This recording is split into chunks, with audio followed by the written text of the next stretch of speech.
This is Hot Mike. Hot Mike. On the networks of WDAY. Here's Dom Izzo. Welcome back, everybody. Hour 2, ready to rock and roll here on this Wednesday morning. Bison Media Zone coming up in about a half hour. Looking forward to that. So our guy Sam Getzinger will join me in studio. That's coming up in about a half hour's time. Well, we talked about it, I believe, yesterday. We found out Logan Kopp had been named to the All-State AFCA Good Works team, which goes to players that spend extraordinary amount of time in the community for their community service. Kopp was another on the long list of Bison that have won that award or been named to that team. He'll get to go to the Sugar Bowl in New Orleans, schedule pending. The Sugar Bowl is on New Year's Day. Bison may be busy around that time. We'll see. But joins the long list of guys that have been up for that. He also joins another Bison fraternity this weekend, that of North Dakota State football players that have gotten married during the season. You remember that this happened a couple years ago. Cole Wisniewski did this. The year before that, James Kaiser did this. And now he's getting married this weekend. And our next guest is the father of the bride. You will know him, I'm sure, from any basketball game over the last 20 years of officiating or any other sporting events. Chris Heise joins us. His daughter Mariah is marrying Logan this weekend. How's it going? It's great to see you. I can't even imagine the emotions. It's coming. Yeah, it's getting real. It's really, it's coming. It's Saturday is going to come sooner than you think. It was all exciting for the first Bison football game. Then it was all exciting for the first Bison, Nashville trip. That was exciting. And then it's all exciting for the first home game. And now it's here. So I want to talk about that in a second. People know your face all the time. They say, I'm just curious, officiating these days, what is the biggest challenge of that nowadays?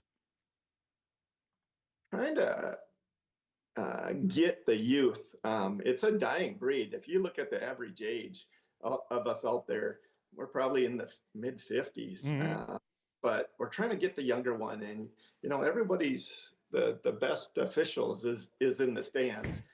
And the communication with the coaches and the development of years past, communicating with the coaches and communicating with the players, it's kind of grown onto me, and I love it. When you got started as a young official, how short was the fuse then compared to where you are now? You could ask Perry Piatz, that the good old District 2 at the Fargo Civics. I think I was Mr. T. I didn't let that. I think I implemented the T pretty good there. Perry and I got along, but as a young official, I had to set the boundaries. Like, hey, I'm doing my best I can, but no, Perry, we're good friends, and Perry was, those coaches are good. The District 2, I actually ran for 14 years, and that was such a fun atmosphere. You had Steve Cardinal with Fargo Grove, Perry Piatz with Kindred, Don Nash, who I run into him at Costco all the time, and Gary Garman, with Northern Cass. Just some classy coaches. When did you get a sense, get your feet underneath you in terms of officiating? Like, okay, this is how I'm going to officiate, and the coaches knew how you were going to officiate a game. How long did that take in your mind? Oh gosh, a good friend of mine, Greg Gruters and Daryl Olson. When I graduated from high school, they kind of reached out to me and they brought me along. And then I did their JV games. I drove on, went out to Tower City. I did, Anderlin, Lisbon. I did the JV game with them, and I sat in the stands and watched them ref the varsity. And then slowly the coaches got to know me, and I actually started doing more of the Class B stuff. And it just started, I wanted to get to the next level. When you look now at how games are officiated, you mentioned now trying to get more, and I see there's still a handful of younger refs out there. That's exciting. When you see that, you feel like you've passed the torch, like, okay, this is the next generation. Like, I was of that age, and now there's a younger wave coming that will be able to take over. Yeah, I love to see the youth getting involved. It's a different breed to be a zebra. It's a different breed. But yeah, I love to see the youth getting involved. We hosted a bunch of us older refs hosted a Great North basketball officiating camp, and we did it for like 7 years straight and tried to implement the youth and give back in a way. And it was a great rewarding experience doing that. All right, I'm going to test the memory banks here. Give me a game or an atmosphere you were in. Like this is teetering on it being bad. Like this is not a great spot to be in right now because the crowd is just crazy. Is there one that comes to mind? Oh gosh, not so much that. I just remember one of the. Actually, that's the game that I met you. It was like in the quarterfinal, the Class B boys tournament up in Grand Forks. Yep. And I think it was an off game, and I was visiting with you on the sideline. And but that championship game when you had Kretschmann, Yeah. and Yep. like they were down 3 points, and I was the trail official. He comes across the court, and it was the younger Kretschmann, and I'm thinking, holy smokes, the clock's going. Are you going to put the ball up? And all of a sudden, calmly, he just tosses it up. Boom, Yep. We go into overtime. And that was awesome. Or when Dave Karlsrud came to me when it was 2-person and 3-person. 3-person, they were going to 3-person in Class A and 2-person still in Class B. And he asked me, hey, you've been selected for the Class B or the Class A. Which one would you like? And I said, Class B.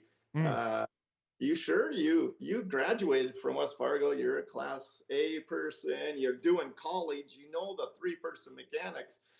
Class B is 2. And I said, no, Class B. Yeah. He goes, all right, final. And I said, final. And I tell you what, my first Class B that was awesome. The Bismarck. It just rocks. I mean, it's just a great atmosphere.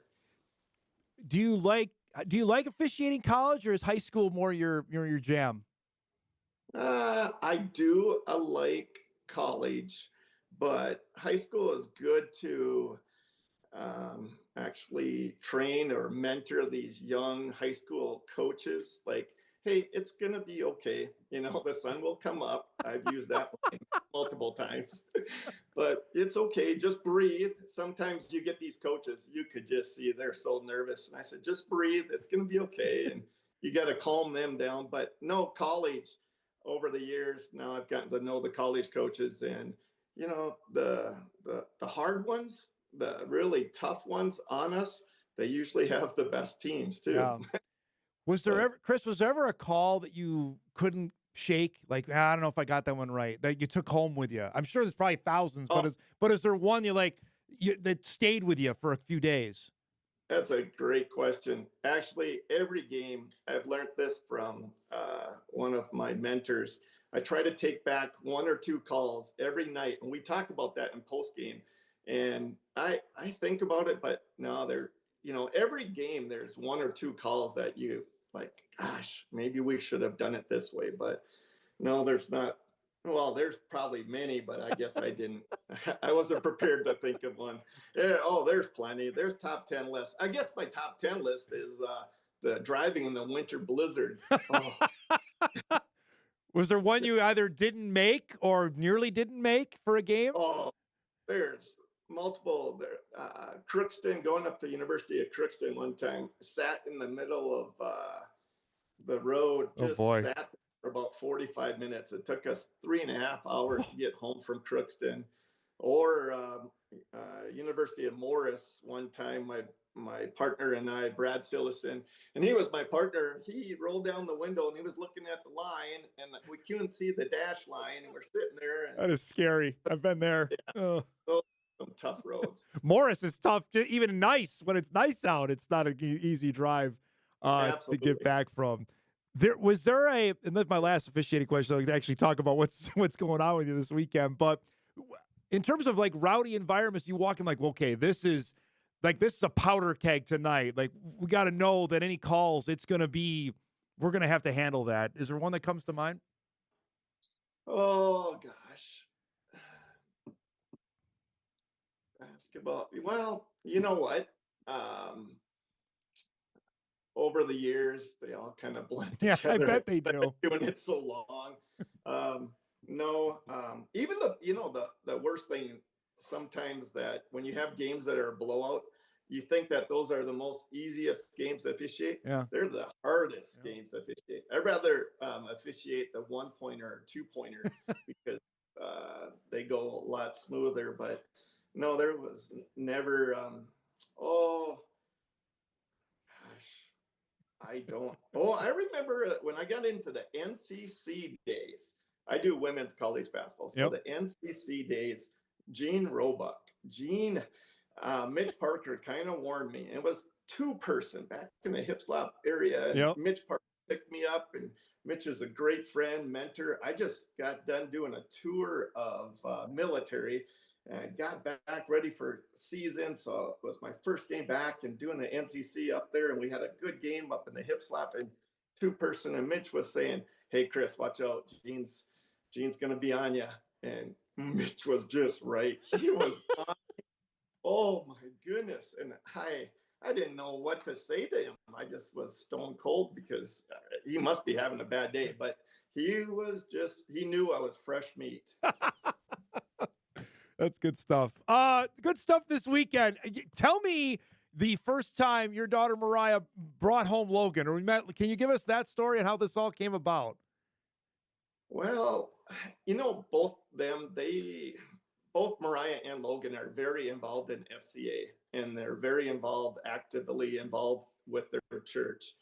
I guess it was about 2 years ago, 2.5 years ago, she was moving out from our house she just graduated and she was moving into an apartment, and she was moving in with another roommate, and we're going up, and it was like, 3 stories, and I'm thinking, oh gosh, we gotta move all this bed. And I said, "You got any friends that are gonna come and help?" Because I wasn't gonna doing couches and chairs down 3 flights of stairs. And she goes, "Oh yeah, I got some Bison football players coming."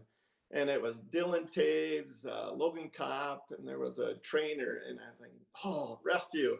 And had them. And then a couple months later, she shot me a text. "You know those guys that helped me move, and I'm dating one of them." "Oh, great!" And then it just slowly, started very slowly, but they're I'm very humbled to have Logan join our family, because Logan's family is such very wonderful people. I know we chatted briefly before the game down in Nashville, and I was talking to you now. Now it's getting real. Describe you mentioned off the top here. Now the lead up. It's Saturday. What's it like now as dad? Like here it comes. It's coming on Saturday. Well, we were just last Sunday morning, my wife and I were sitting beside Mariah and Logan, and then Logan's parents. After the game, we went out for supper, and then we were doing a hit list of, okay, what do we have left to do for the wedding?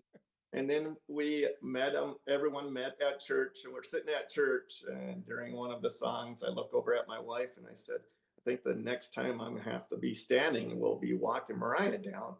And it kind of hit me like, my daughter is very independent and she's very faithful with her faith, and it'll be tough to lose her because I don't know what the future will hold for both of them.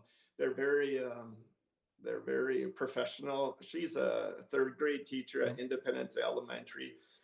She loves teaching. She loves mentoring the youth. And Logan, his career, we'll see how far this takes.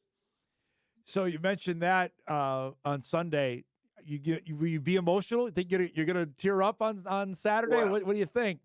Yeah, I'm kind of tearing right now. I don't know. I hope so. My wife just reminded me yesterday, "You gotta be strong, Chris, because if not, then she's gonna blubber." And I don't know. It's tough. It's kind of emotionally too, because Mariah, she, those two, Logan and Mariah, are a great couple. They have such surrounding. You can see the amazing support group that they have from their church and their network of friends. They're just very, very good. Now, as father of the bride, I'm worried here for you because you got to feed about 20 to 30 Bison football players that are coming to this thing, I heard, on Saturday night. You know what? I've been, ever since they started planning this, whatever Mariah wants and they plan, we just, okay, it's okay. What it, I mean, we started, or they started planning in the back seat. We went to a Minnesota Twins game this summer. Logan and Mariah and my wife, we drove down the cities and they started doing their seating chart and doing all this, and they just quietly started planning. So they've been planning this for a while. That's fantastic. You maybe be able to speak to this better than anybody about what Logan has done off the field. You see that he was named to the AFCA, the Good Works team yesterday. Chris, can you describe that, what he's done? We see what he does on Saturdays, but what's he doing Sunday, Monday, Tuesday, Wednesday, Thursday? That's he got this award. It's amazing, this individual of Logan.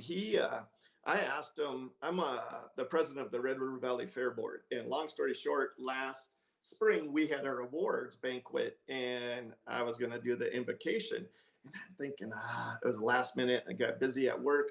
So I asked my daughter, hey, you two, Logan would like to do the invocation? Yeah.